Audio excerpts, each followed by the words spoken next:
Hi, good afternoon, everyone. Welcome to LinkedIn Live for this abstract session that we're delighted to bring you here today. It's the first time we've used this platform, and we're delighted that you're able to join us today. I hope you've had a good day so far, and delighted to say that I've got with us today to talk about leadership lessons from the Calcutta Cup, a man that, as captain, led teams to the English League, the English Cup, the Heineken Cup, the Calcutta Cup, the Six Nations Trophy, the Lions Series, and the World Cup. We've got Martin Johnson. Johnno, thank you so much for joining us today. Cheers, Andy. How you going? Very good, thanks. I can say I lifted two of those trophies, but not the big gold one that you did back in 2003. It's only little and gold, mate. It's only little. Yeah.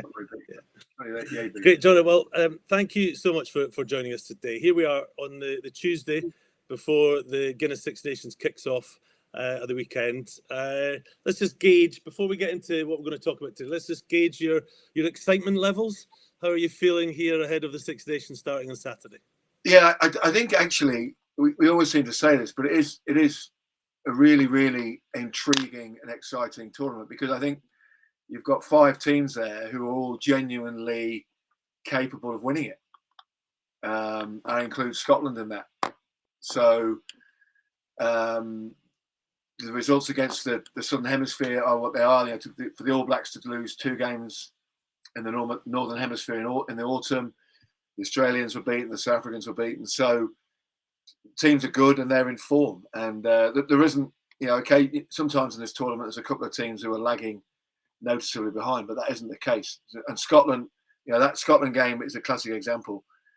They, for them to lose that game will be a genuine disappointment for them, or it should be. Yeah. They're not. Yeah. It's going back maybe even over 20 plus years, 25 years, to where that England-Scotland game, you can't pick it. I don't know what the bookies are saying at the moment in terms of favourites, but I keep playing between the two.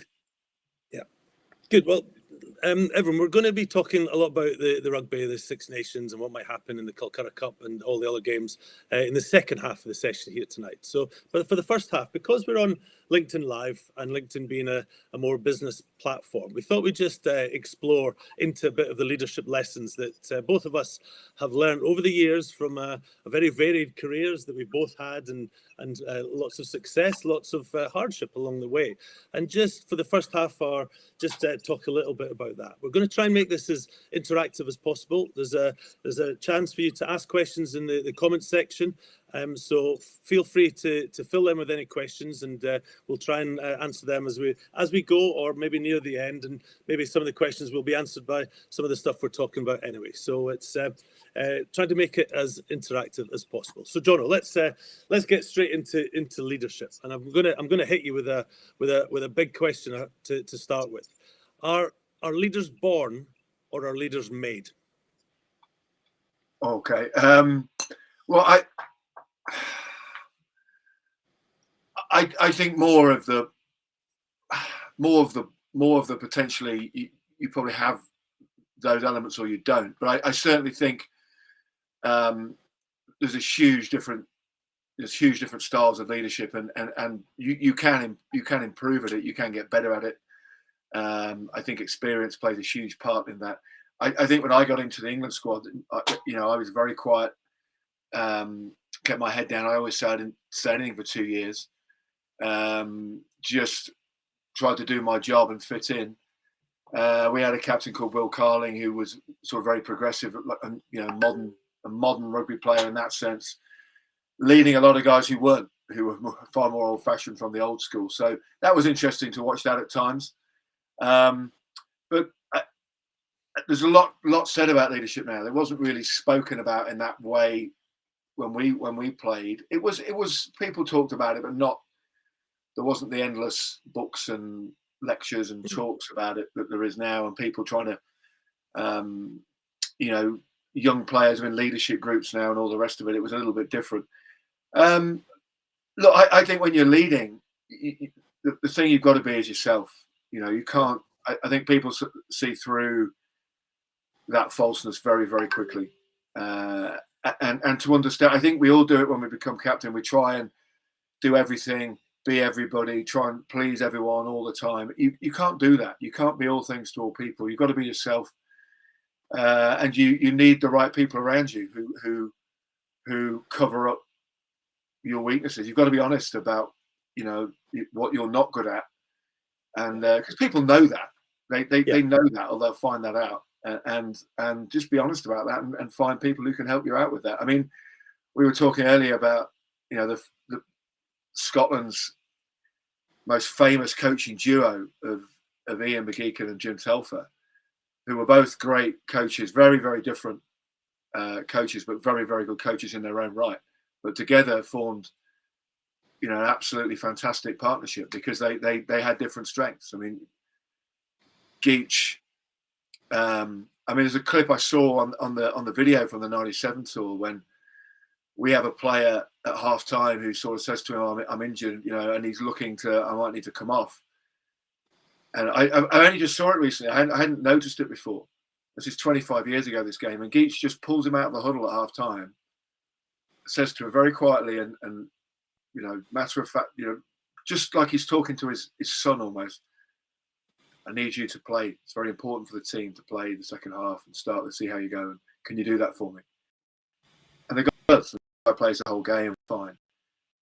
If Jim Telfer had been in that position with that player, it would have been a similar sentiment, but a different conversation, and maybe not work for that guy, maybe not work for the psyche. So it's so difficult, and you can spend so much time trying to think about all these things as leaders. Sometimes it's a complex thing, but I think just honesty and integrity, and if people know you're coming from the right place, you care about what you're trying to do, you're passionate about what you're trying to do, and you care about them. You genuinely care about them and what they're trying to do, and that's when you hopefully become a team. If you can do that, if you can create that, then I find you can overcome stuff. If I've been in good environments like that, you can overcome the difficulties. When you're not a team, when the difficulties hit, then the cracks just grow wider. So we'll come on to a bit of that team element in shortly, but I think you're coming down on leaders are more born than made, and I'm very much of that position as well. It's the classic nature or nurture, and I think you've got to be born with that innate leadership ability or capability. Now that comes in myriad forms, so it's not one thing. It's a combination of lots of different things, but I think you've got to have that to have the ability to get better at it. And so I think it is a learned skill. I think we can all get better as leaders, but there's got to be that innate ability or capability to be a leader in the first place. And so, I've played, and as you have as well, Johnno, with many players who were brilliant players. And I'm gonna highlight one, and he's a good friend, so you won't mind me talking about him. But Jeremy Guska is probably the best player I ever played with or against, Johnno. And he'd be the first name I would have on my team sheet, or a World 15, he's in it. The best players I played with, he's in it. When we were playing, if I'm picking a team, he's my number 13 every time. But he wasn't a captain, and I don't think he ever captained a side. And that's not just my opinion. That's every coach, for whether it be England for the 75 caps he had, the 3 Lions tours, the 14, 15 years he had at Bath. No one had him as captain. He inspired the team by just being part of the team. He wasn't a leader. And I just think that's a good example of somebody that just doesn't have that innate leadership, but he had so many other qualities. He was a massive part of the team. I think with a guy like him, you're right.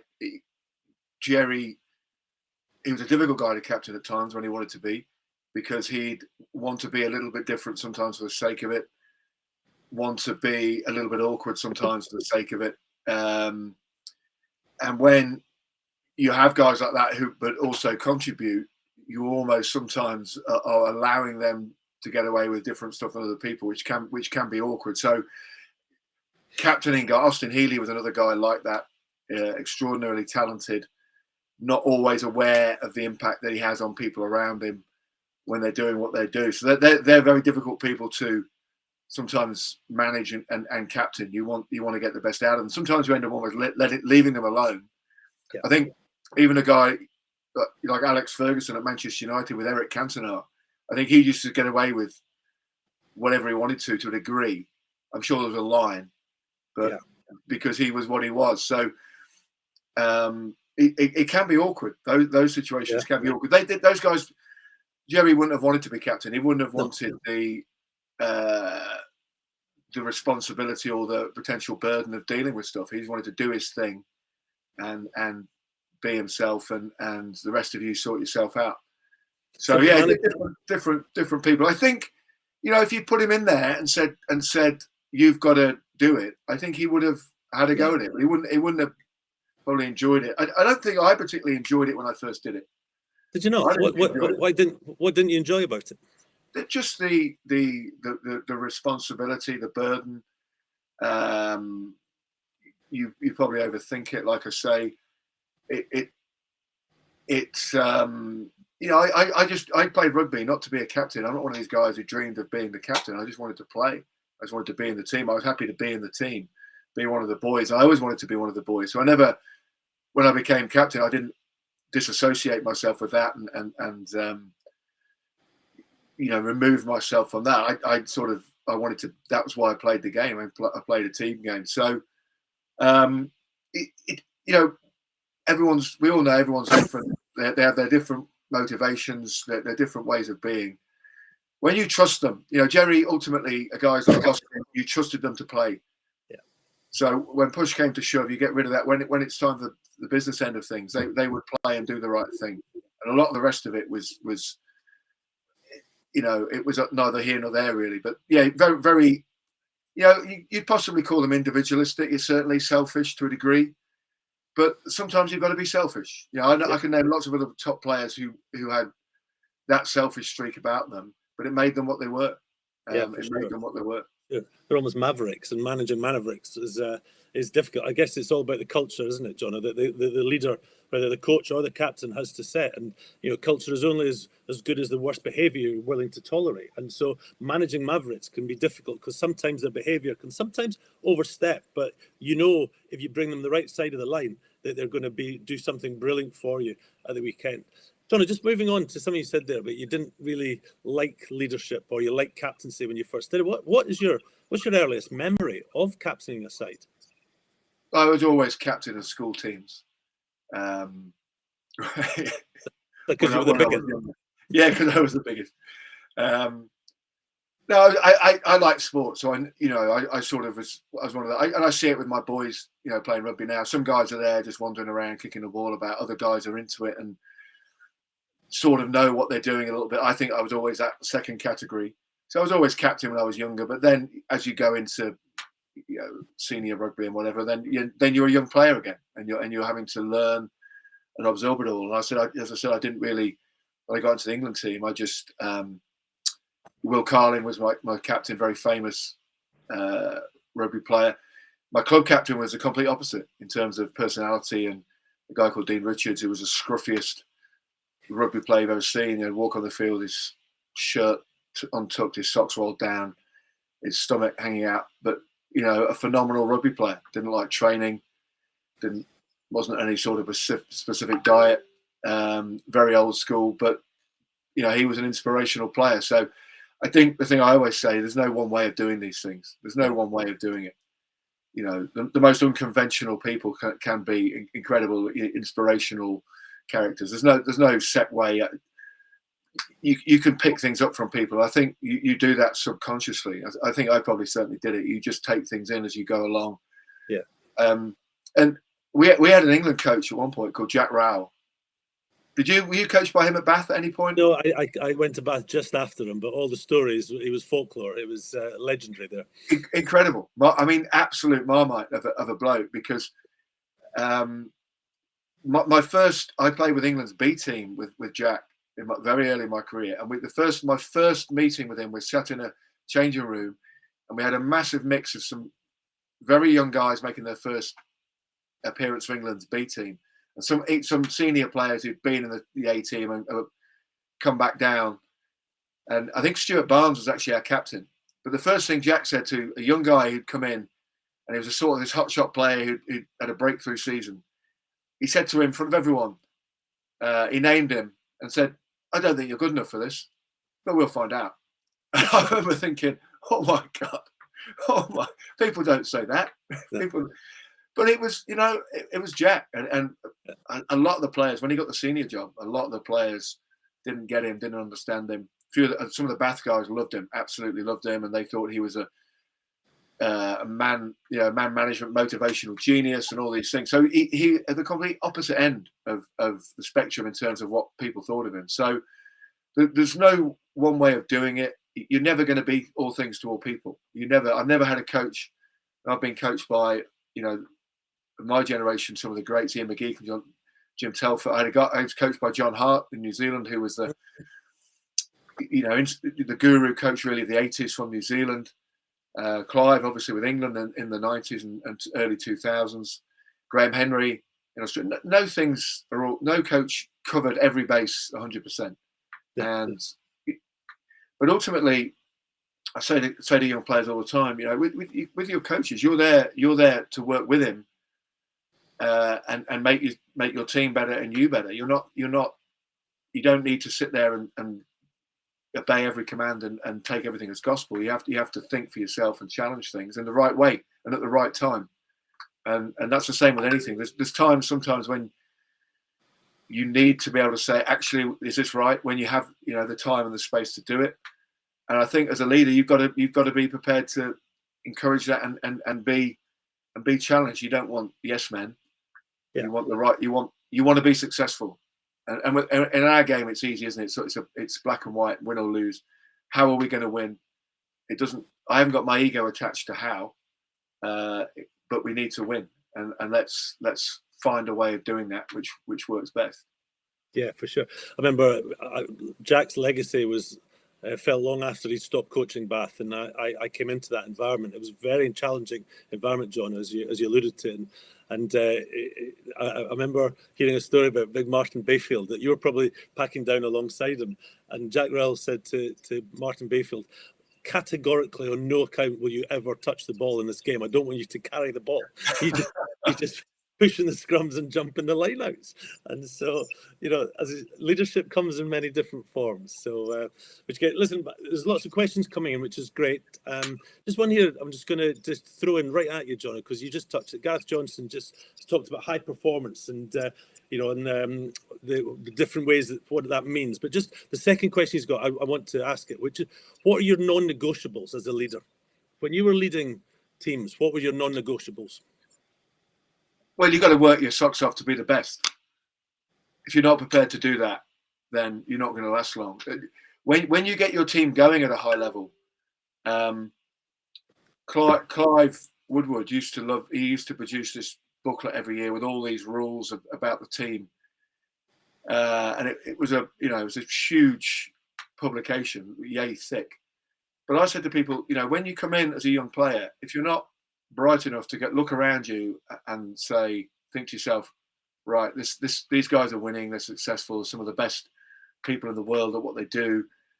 I need to follow them and do what they do and learn. If you're not sort of self-aware and bright enough to do that, you're probably not bright enough to be in that environment. So I think guys, rather than read a book and do it that way, you get immersed in what you're involved with. And so for me, it is, you are absolutely there to work your socks off for the team, you know, for the team to improve yourself. Your job is to improve yourself and therefore improve the team. And that's it. I think lots. If you trust guys, you can be very relaxed. I think people think often these environments are very strict and you don't have fun. That's the opposite.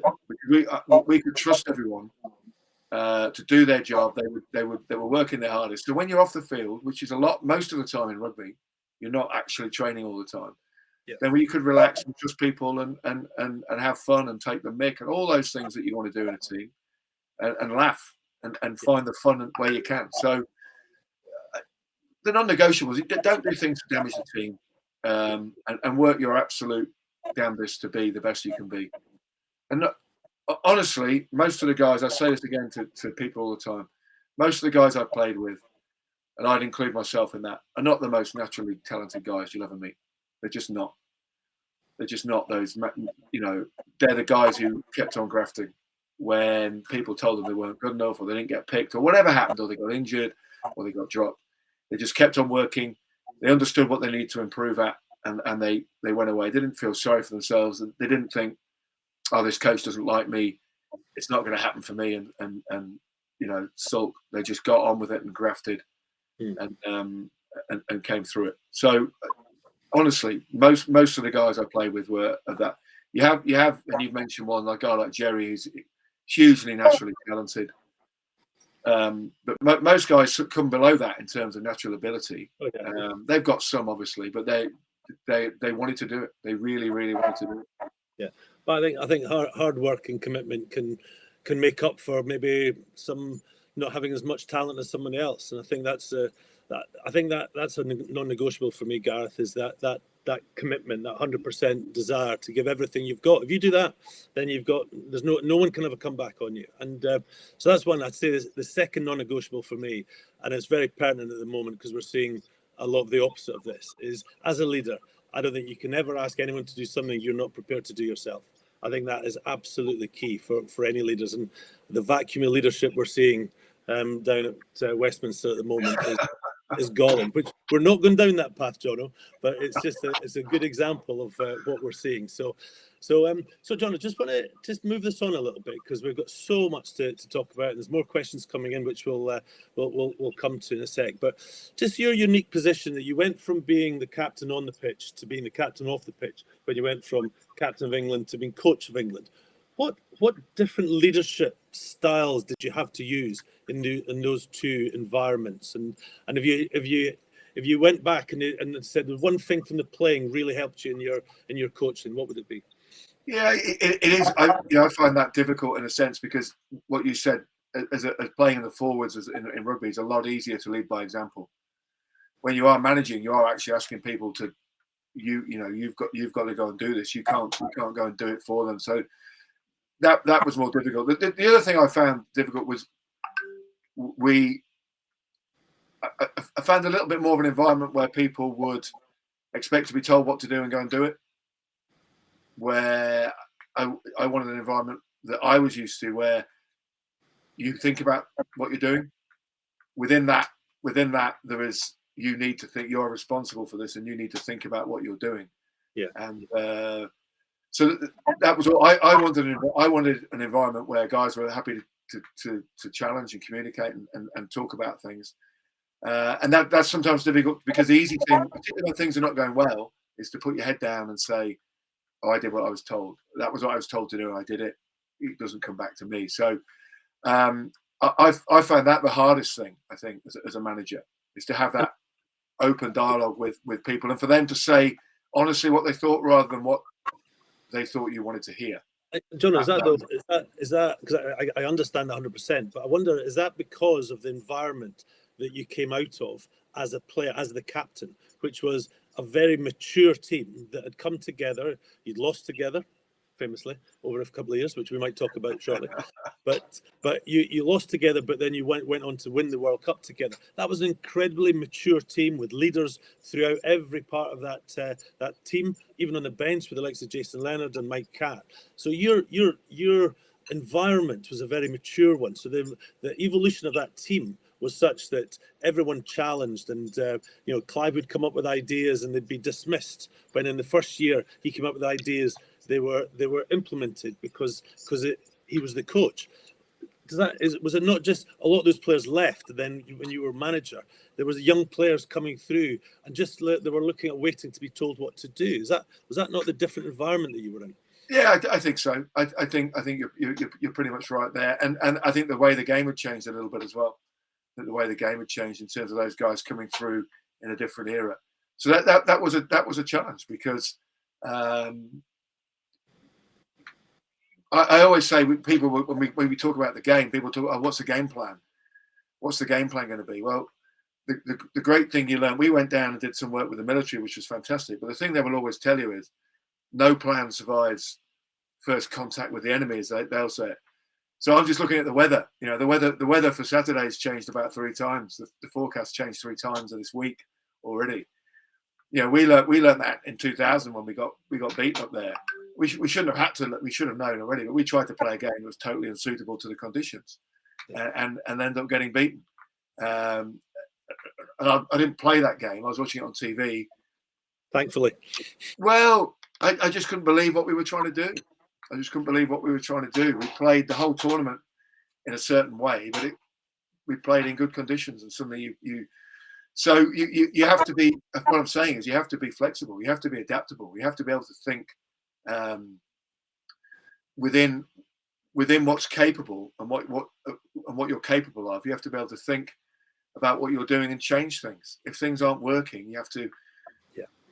And we've all been there as captains when things aren't quite working as well as we want, but they're not that bad. And that's the hard one, I think. When things are going terribly wrong, you need to change, and that's probably quite obvious. Maybe not easy to do, but quite obvious that it's that one where you think, do we keep on going? Because sometimes in the game, in our game, we keep on going with something and eventually it works because we wear them down. Or do we need to change? And that's a hard decision sometimes, isn't it? Well, it's going okay, not quite as well as we want. Do we keep on going in that one direction or do we change? But you have to be having those conversations in your own head and with other people. Yeah. And I think as a captain, people sometimes don't understand. I reliant on other players to see things, to feel things, and be able to change things. Because I can't do all of that, the position I played. So I'd be talking to, our number 9, our number 10, our number 12. When I had the chance, what are you seeing? What are you feeling? What do you think? What do we need to do? Very quick conversations, obviously, in the heat of a game, because that's all the time we've got. What are you seeing? And then, you learn to sort of filter that feedback in terms of, some guys you trust implicitly, other guys you might think, well, he gets emotional, he gets this, he gets that. So I'll take his feedback, knowing what I'm dealing with, and go for. And then ultimately, if there's a decision to be made, then you have to make it. But it was very much more a collective trying to get the information in as well as you can, make a decision situation if you can. I think you make a great point about a trait of a leader is to listen, because you have to listen to all those people around you. And I think sometimes we put too much responsibility on a leader, and we think they've got to come up with every answer. Whereas there's people in the team that are much better positioned to make that, to find that answer. And I played a position, obviously, that was I could change the tactics of the team by my actions, where you had to communicate that. And so I think a real strength of a leader, of a captain, both in rugby but also in business, is that ability to process information quickly and make quick decisions. You have to. We don't have the luxury of time, do you, when you've got a choice to take 3 points or kick to the corner, to understand the flow of a game, to how people are feeling and that. So there's got to be that quick processing, which I think is really important. And so, I think when you, at the end of your playing career, you had that in abundance. You had so many leaders across that team that were going to make the right decisions at the right time. And I remember I heard you and Sam Warburton talking ahead of the Lions tour about captaining the Lions is almost the easiest team to captain, because it's full of leaders and some people who have led their country even during that Six Nations that's just gone before the Lions. So it's a great message to rely on your team around you. Yeah, I think when you said about kicking to the corner, or do you take the 3 points? The forwards always want to kick to the corner. The forwards would always go, "Oh, we'll take them on." So you have to sometimes filter that feedback with emotion and try and take the emotion out of it and make good decisions. But they're always in hindsight they're always questionable. As a sportsman, but any decision you can make, you can only make with the information you have at that moment. You only have that information at that moment, and some gut instinct as well as to what you're doing, and then you need everyone to pull it off, everyone to do their job, and that makes you look good. We scored some great tries with me saying we'll kick 3 points, and guys like Healy or Dawson were off. Yeah, and they've gone, and then bang, they've made a decision, and if we scored, I'd say, well done. It's a data and intuition. You probably had some data that a coach might have given you prior to the game saying, if we're in this position, let's take 3 points. But gut feel is everything, and intuition is really key to go with. There's a question coming, John, which I want to just to share, because it came from John Mitchell. It was who's the most inspirational leader on and off the pitch, and I'll share mine first, because you mentioned you brought 2000 up. I wasn't going to bring it up, but you brought it up. I never mentioned it, Andy. You did. So Ian McGeechan was hugely inspiring. You mentioned it earlier, but he did need good people around him. He needed Jim Telfer at times. He recognised that he didn't like conflict, which Jim did, and so they complemented each other very well. But my leadership experience with the Calcutta Cup was back in 2000. We'd had a terrible Six Nations, if you remember. We'd played 4, lost 4. You guys, England, had played 4, won 4. You were on that march towards eventually to the World Cup. And Geach called me down to his flat in Roseburn on the Sunday night before the game the following Sunday. And he just said, very matter of fact, John, he said, Andy, you're captain for next Sunday. We're going to beat England, and this is how we're going to do it. And he just matter-of-factly went through a number of things that we were going to do. And so belief is a massive thing in any leadership, and to instill belief in people. So I came away from that hour meeting down at Roseburn, came back to Janet, my wife, and I said, Geach has made me captain. We're going to beat England, and this is how we're going to do it. And I relayed the story. And that clarity of strategy was so clear. And then what we had to do as leaders, both coach and captain, is try and get the players to come on side as we went through the week in training. Now, I guarantee they weren't coming on the first day, second day, maybe we're getting 1s and 2s. You don't get everyone coming en masse when you've got the set of circumstances that we had. But we just had such clarity of thought and strategy that there was a certain few things that we were going to do tactically in that game that we'd identified that could possibly put England off their game. And we implemented them all week. So we got them as the week went on. We managed to get more and more of the players converted, if you like. And then we got to the game, and huge excitement at Murrayfield, as you can imagine. Was everyone in the crowd believing we were going to win? Probably not. And so we needed then to show the actions. We conceded an early try when Delalio ran round the rather slow Scottish scrum half we had that day. But then we managed to claw our way back into that game, and we went in at halftime 12-10 up, and then suddenly the crowd started to believe as well. And because the tactics that we'd identified on the Sunday night that Geach had said to me, and then we relayed it as we went throughout the week, suddenly it was really coming to fruition, and we managed to win that game 19-13. And for me, it was just a great case study in having absolute clarity of thought and for it working, and just having that belief that if we do this, then we're going to win. And that we didn't get that very often. And I just thought it was a great leadership lesson for me. Just smiling. Still painful. Yeah. Anyway, there's a good end story to it. You got that Gold Cup about 3 years later. Listen, we've had a couple of more questions. I just want to talk about resilience. This came from Chris Ben. To what extent was resilience important to you in your leadership experience? Well, I think you need that in everything, don't you, in life? We all get bruised. There's none of us perfect.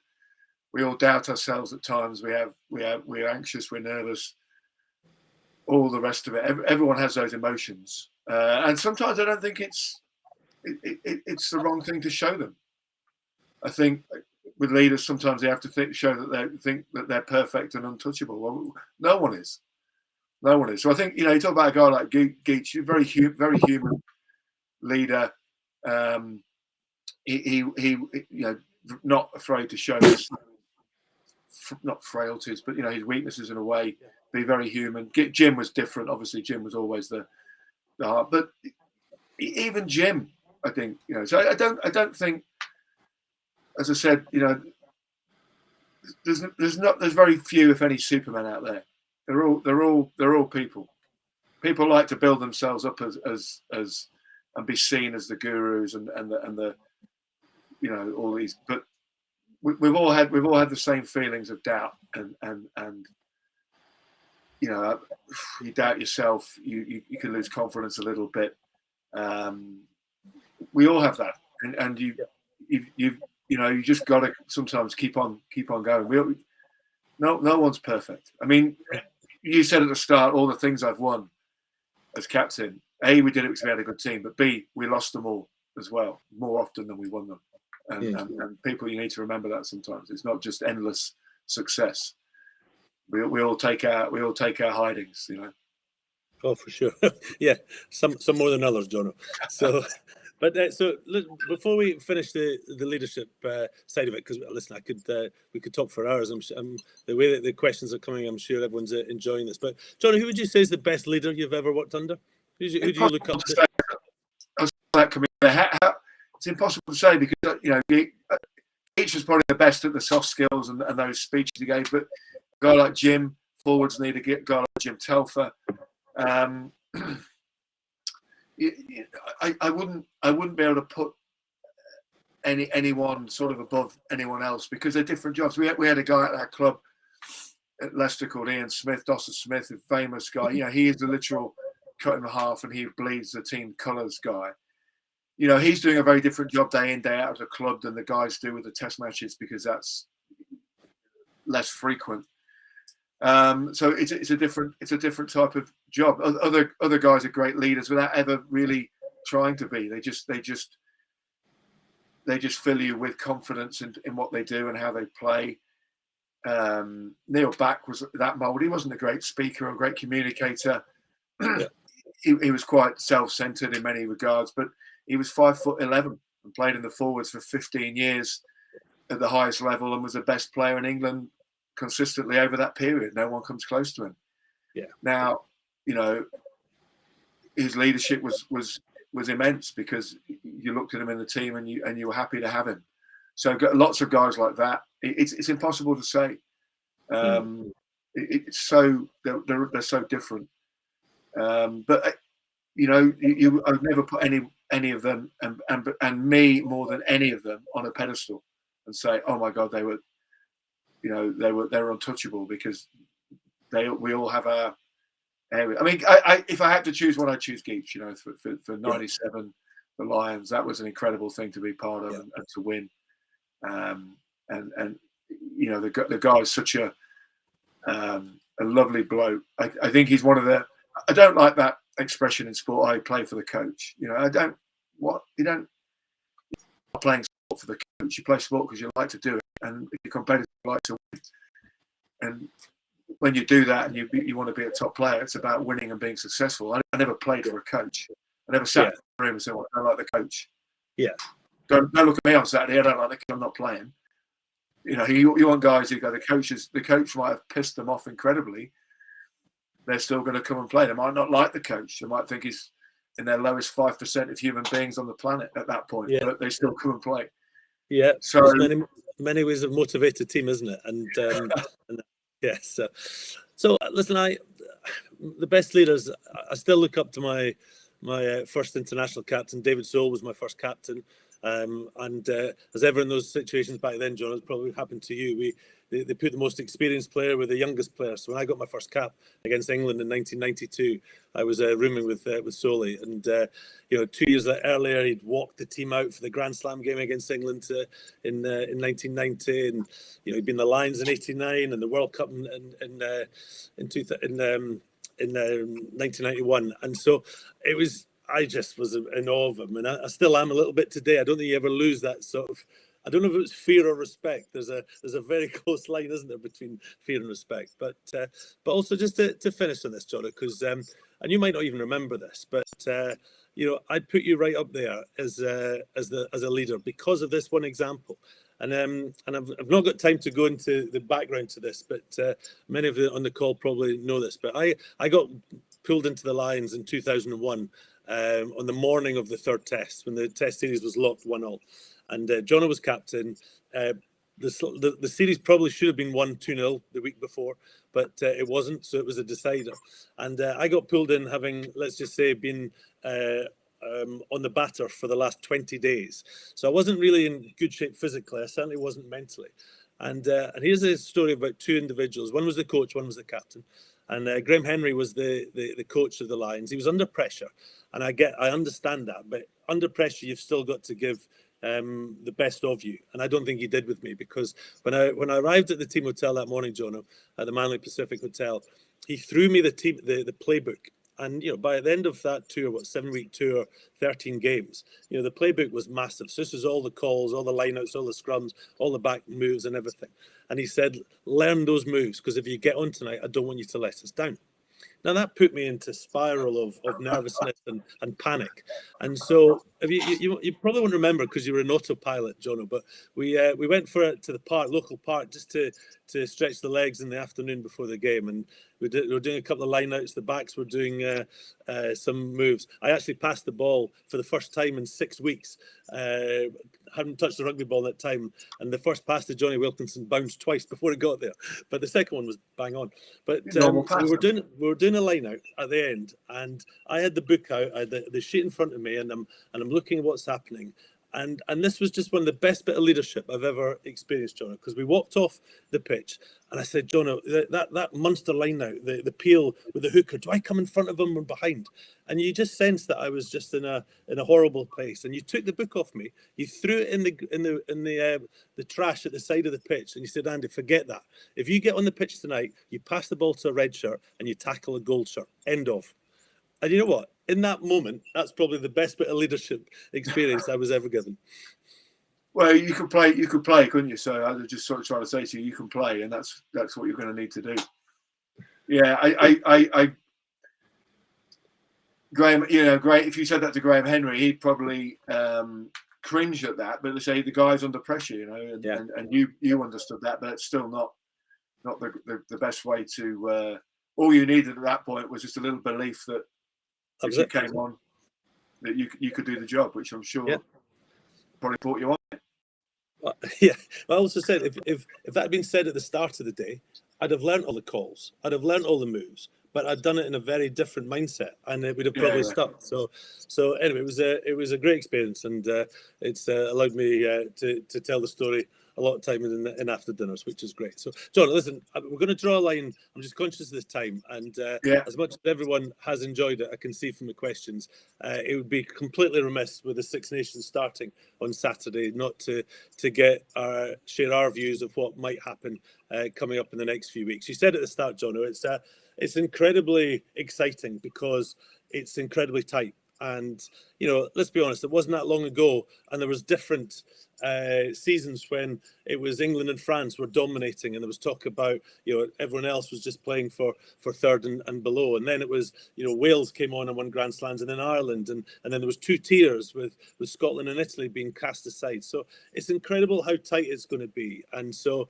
we talk about the final weekend being Super Saturday, but what a Saturday we have to start with Ireland, Wales to kick off in the afternoon, and then Scotland, England at Murrayfield. So, where are your thoughts? Let's just top level. Who are your favourites? Who do you think is going to win come March the 19th? I think France and Ireland have probably got their noses ahead right now, but that can change. That can change very, very quickly, as we know. The beauty of this and sport and all the rest of it is all there. So, France have been, they were in the depths a few years ago, 3-4 years ago. And we all know when you play French teams, they have talented players. They have abundance of talented players. They just need to come together in whatever way works for them, which is different than most other ways. And when they produce, they can produce stuff that is the best. So, in saying that, they've just found a way to lose a game or two over the last few years that they probably feel they shouldn't, and they need to put it together and potentially win a championship before the World Cup next year, because they should be real. They've got the home World Cup next year. They'll want to win that, frankly, and they have the ability to do that. They just need, the great thing with them is they're different. They are different. There's no way for us to sort of really understand how they tick. And that's a great thing, because we don't all need to be the same. So I think they've got their noses ahead. Ireland, again, they've beaten the All Blacks. They haven't won it for 3 years, 4 years, maybe. So they'll think it's about time they won a championship. But, as we've seen, the things can change so quickly. I was talking to someone last week about selection, and is Owen Farrell going to play for him? And like all these things, I remember doing the England job as manager, and we'd have these long discussions and long selection meetings about players. The next week, 3 of them are injured. And then the other guy gets injured. So actually we've gone from, who do we pick, to actually they're both gone. and we've got to find someone. So, you know, England have had that this week, haven't they? With Hill's out, Johnny May's out, Marler's had COVID, now he's back training. So they're a little bit all over the place, I think, in their selection. It's going to be that's the interesting thing, I think, is how England, who they pick, how they try and play. With a guy like Marcus Smith at 10, who's, you know, we all want to see get a little bit of time and space, but that's exactly what you don't get in rugby at the top level. You don't get any time or space. Everyone's there to stop you playing your game, and it's about getting the right moments, choosing the right moments, your team being able to provide that time and space if you can. So I think it's a fascinating game, the England-Scotland game. I'm coming up to do it for TV, which is great. Looking forward to it. Honestly, I'm going to say this on Saturday on the TV. I think England, you know, whenever people think of England, the big forward pack are coming up to take on the more mobile Scots. I don't honestly think that's the case. No. Without the Vunipolas, I don't think England are that big, gnarly forward pack. I think they're fairly mobile. But I don't think to try and just bash through the middle of Scotland is going to work. I think with Smith there, they're very capable of playing a mobile, fast game. They did so for about 5-6 minutes against South Africa in the second half when they were under tremendous pressure. I've not seen an England forward pack like that in the second half of a game ever, really, come under that sort of pressure that the South Africans put on them. And the great thing, I think, for Marcus Smith was he had to play a game that wasn't the game he wanted to play. He had to deal with what he had to deal with in the moment, and he did it. And he did it very well. He managed somehow. England managed to get a win out of that situation, because most of the time that game was South Africa's to win. England did score 3 tries. They took them well and all the rest of it. But in terms of possession, territory, and all those things, so I think it's fascinating how Scotland want to play. You know, Finn Russell will want to impose himself a little bit, I think, on the game and on Marcus Smith. And that can work both ways. That can go both ways sometimes. So you've got to try and turn, you know, you play a guy like Finn Russell, you've got to try and turn that strength into a weakness, get him under pressure, try and make him overplay, try and make him do too much, frustrate him, all those things that you want to do. So I think it's going to be pretty hair and scare early on, as these games are.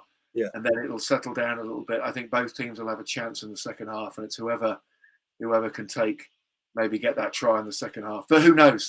Could explode early on. The weather's looking decidedly Scottish, windy and wet at the moment. I hope that changes. But if it's not, that'll have a big bearing on the game. That'll have a big bearing on the game. Yeah, I mean, there's always good big matchups in every game. But I think Finn Russell, Marcus Smith is as box office as it gets, really. And I've been so impressed with Marcus Smith. Every hurdle that's been placed in front of him, he's overcome it with aplomb. And that was a big step forward, kicking that winning penalty against South Africa. The next hurdle is doing it away from home, and that happens on Saturday night at Murrayfield. And I've got no doubt that he will overcome that hurdle. It'll be a challenge for him, of course it will be. But I love seeing young players just develop and evolve. But what I also want to see, and you touched on it there, I want to see Finn Russell have a bit of swagger that he can do. You know, there's that fine line, isn't there, between confidence and arrogance. And I just want Finn to stay just short of that arrogance, because he can carry it off and almost say to Marcus Smith, okay, everyone's talking about you. This is my patch. This is my patch, and you're going to have to beat me. And welcome to Murrayfield, kids. Welcome to Murrayfield. Yeah, and you don't sometimes see this sort of 1-to-1, but you know, the first time Marcus Smith carries it, I'd like to see Finn just, you know, maybe follow through in the tackle, just legal, but just and have a little chat on the ground, saying, you know, God forbid, Andrew. Yeah, what you I'm not advocating violence, but it'd be good to have that. So listen, I think I agree with you with France, Johnno. I think France, Ireland, and England might just be the top 3, and if that's the case, then France hosts both England and Ireland in Paris. So I think that gives them the slight edge. And so, I mean, Ireland have got to go to Twickenham and Paris this year. So, if they're going to do it, they're going to do it the hard way. But then I think Scotland have got a lot to say in this as well. I think this is the best Scotland squad we've ever had, and I say that, with all respect to teams before, but we've got strength and depth. There's quality players throughout the team now, and there's quality to come off the bench. These are things that we've never had really for a while, if ever. And so I think this is Scotland's strongest team, but it's also, I could probably make a case that it's France's strongest squad, certainly for the last 20 years, Jono. And maybe Ireland. I mean, look at the strength and depth that Ireland, Andy Farrell, has got to pick from with the form of the 4 Irish provinces in Europe. They won every single game. And, you've got so many quality players to pick from. It's who do you leave out? And sometimes selection can be harder when you've got that many players. So I don't think England is probably the strongest. I'd say your squad, obviously, back in the early 2000s was probably stronger. But I think it sets itself up brilliantly. And, there's a factor we've not touched on, which is the crowds are back after not being there last year. How much of a factor do you think that is, Jono? Yeah, look. I took a photo leaving Murrayfield last time I was there in the Six Nations, completely empty. It was just me on the tram going out of. I sent it to my brother, and it was just sad. It was just a sad photo because the Six Nations really, the crowd is an equal part to it than the players. It's about the occasion. It's about everyone getting up to Edinburgh, having a good time, and enjoying the weekend and getting in there. And as an England player in Cardiff, Cardiff or Edinburgh or wherever you are, you're in enemy territory for the weekend, and it's part of the whole vibe. So it's what makes it the best tournament. It's just there's nothing like it. Everyone's looking forward to getting up there. I agree totally with what you're saying about the game. This England team is interesting. There's quite a lot of guys there who are still very, very experienced. There's a lot of guys who are very inexperienced. There's very few in between us. There's very few 30 cap guys. They're all sort of 50 plus or single figures. Yeah. And Eddie's under pressure. We lost all 3 games to the home countries last year for the first time since 1976. 1976. I mean, so winning in the autumn gives him a little bit. But, if England lose to Scotland, there'll be a lot of disquiet, really. And that will make it very tough for the rest of the tournament on England.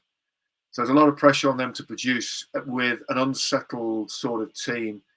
And, Johnny May's out this week. There's lots of decisions he's got to make in selection, but an opportunity. What that gives is lots of young guys an opportunity to say, "Hey, I'm going to nail down a spot here. I'm going to put someone under pressure. There's no Manitou Alangi. There's no Owen Farrell. There's no Johnny Hill. There's no Sam Underhill. I'm going to nail down a spot here." And the more, I think, what you said about having difficult decisions to make. Trust me, when you've got a lot of good players, that's a nice place to be. I've been in a position when we're trying to find people to play into. And having to pick guys aren't, and that's not great. So England need to find a few more. They need to find a few more. Freddie Stewart's been great. He's nailed down the fullback spot, but we need to find a few more, and Murrayfield's a chance for someone to show what they can do. So, John, here's a stat to rival yours. Scotland have not defended the Calcutta Cup at Murrayfield since 1984. Because we hadn't won the Calcutta Cup and we hadn't beaten England at Twickenham since 1983. So we've never defended it at Murrayfield since 1984. Kennedy scored. Indeed, and Scotland won the Grand Slam that year. Yes. Oh, not saying anything. So let's say. So is it a Grand Slam? Are you saying France to win the Grand Slam, or just France? I don't think anyone will this year. Yeah. That's my prediction. France are capable. Ireland are capable. I think most teams are capable to agree. I think France probably, if anyone's going to do it, will be them. But I just maybe think they might lose one. So there's a question in from Michael Blenny. Any chance of Ireland v Scotland being a potential decider on the 19th of March? Well, Michael, I really hope so, and I hope to see you there at the game as I have on a number of occasions in the past. I think Scotland can be in the mix. Here's the thing: Scotland have never won more than 3 games in any Six Nations ever. We won 3 games last year, and we still finished 4th. And so, what we need to do, Scotland have proven that they can win one-off games. In the last 2 Six Nations, so that's 10 games, Scotland have won 6 games, lost 4 games. The 4 games they've lost have been within 1 score. So that's how close it's been. But what they've not been able to do is back up 1 win with another win. So we go down to Twickenham last year, albeit no crowds, but that fantastic 11-6 victory, I think it was. But then the following week, in complete control against Wales at Murrayfield, we get a red card and we lose the game. And then suddenly we lose to Ireland. The next we beat Italy, and then we go to France remarkably and win that incredible game at the end of the slightly delayed match and the end of the Six Nations. So what I'm looking for, if Scotland are to be in that final game against Ireland on the 19th, in with the mix of the championship, we need to find consistency, and I think we can. As I said earlier, it's the strongest squad I've seen. There's depth there. We can cope with a few injuries. We've got some stardust. And it's not just one player in the backs. There's a number of players now with the experience from the Lions. 8 Scots went on that Lions tour, and they've come back and they're just full of confidence. And in a back line that's got Ali Price, Finn Russell, Doohan van der Merwe, Chris Harris, Stuart Hogg, there's a great opportunity there. So I think Scotland can be in the mix, but only if they win this game on Saturday night at Murrayfield. They have to beat England. What I said about Finn sort of being in, his pomp and everything, that comes with its own pressures, as does winning. So you're right. The hardest thing I think most teams have found is winning when you're expected to win. Yeah, going to underdogs in rugby and in most sports is the easier place to be, isn't it? I think Greg has been very sensible what he said this week. He's been absolutely spot on. Yeah, he said, maybe England are still favourites, but hey, we're here to win. So Eddie's come out with some Eddie stuff. I think Greg was spot on. He said, look, he didn't put themselves as favourites, but he said, look, we're here to win. We're here to have a go. And he's dead right. They can't hide away from that. Scotland should be very disappointed if they don't win this game, and so should England. And that's the way it should be. So yeah, winning with that expectation is by far the hardest thing to do. Yeah. Ireland and for Scotland, is beating Ireland has become the hard thing to do, isn't it? I think you've beaten them for 4 or 5 years. 2010? Oh no, 2017. I think we. Yeah, there's only one, isn't there? Yeah. So John, I'm going to put you on the spot. So Johnny McGlynn from Bruin Dolphin says Scotland 24, England 17. What's your prediction? I mean, gusty winds and heavy rains, what I'm seeing at kickoff at the moment. That I don't think that anyone wants that, really. We had that 2 years ago, and it's nice seeing it now and then gameplay. I love this game to be played in decent conditions with the players who are playing, but you have to deal with it. I've always got to say England, haven't I? But I think it's that tight. I think it's going to come down to that last quarter. Someone gets an opportunity, might not even be a try. It just might be that, and I hope it is a try. But I think it's going to be just who gets a chance, who takes it, who can ride out the end of the game without crumpling under pressure and giving silly penalties away or whatever it is. But I think it's going to be that tight. I'd love to see this game blow open early on, and a bit of guys to find a bit of space. I think with Smith, the thing I've enjoyed about him, Andy, is what you said. Not just the kick at the end, just before half time in that game. I watched it live actually, which I don't normally do. I watched it. It was in the stadium, and we turned the ball over. We got down there in the last 30 seconds, and I thought actually a drop goal here would give us. I think it was 17-12 at that point. Drop goal here would just be nice for half time. Now he went for it. He went back into the box and he didn't get it, but he was thinking that way. And obviously, I think his natural thing was, I want the ball in my hands. I want to try and score. So he was managing the game, and his kickoffs. He kicked off brilliantly. People don't even talk about that. We actually kicked off short left out of something out of the 1980s, and Itoje won it. Clean catch. Things like that he's prepared to do, which is a risk with, which he could have just gone for the normal kick or whatever. So hopefully he's got that in him that he will go, actually, we can do something a little bit out of the ordinary that can change a game. Yeah. Because there's not many players, and you're right, Scotland have got plenty now who can change a game at that level. You know, Hogg can do it, Russell can do it, your big winger can do it, the Murd. So yeah. I think Marcus Smith, he doesn't need to overplay. That's my worry about young guys in that position. Yeah. The game will be what it will be, but he can change it. So you're going for England. I think Scotland 16-14. So quelle surprise. Johnno's gone for England. All those scores are in play. I think you know, you could come up with any tight score is believable. I think with the weather, you look at that, you know, 15-12 or something like that to England. Okay. Great. Well, listen, it's been a great fun hour. It's flown by. It's bang on 6 o'clock here. So it's been great to listen to you, John. It's great to speak to you as always. Just before we go, I just want to highlight it's the first time we've done this with Abstract. We've got another free webinar for you coming up on Wednesday, the 2nd of March, between 12 and 1 p.m. And it's on imposter syndrome, which is really interesting. It's a nice segue because a lot of what me and John have talked about, you know, and we were lucky to captain our countries and have success. You know, there's at times where we didn't feel that we were worthy, and we probably were complete imposters at times with what we were doing. So if you can come and join us on Wednesday, the 2nd of March, between 12 and 1, that'd be great. So, Johnno, thank you so much on behalf of the whole Abstract team. It's been a delight speaking to you. I think the people listening have enjoyed it because some of the comments have been very good. So thank you very much. I look forward to seeing you at Murrayfield on Saturday. Yeah, I'll see you Saturday, mate. Good luck. Everyone, thanks for joining.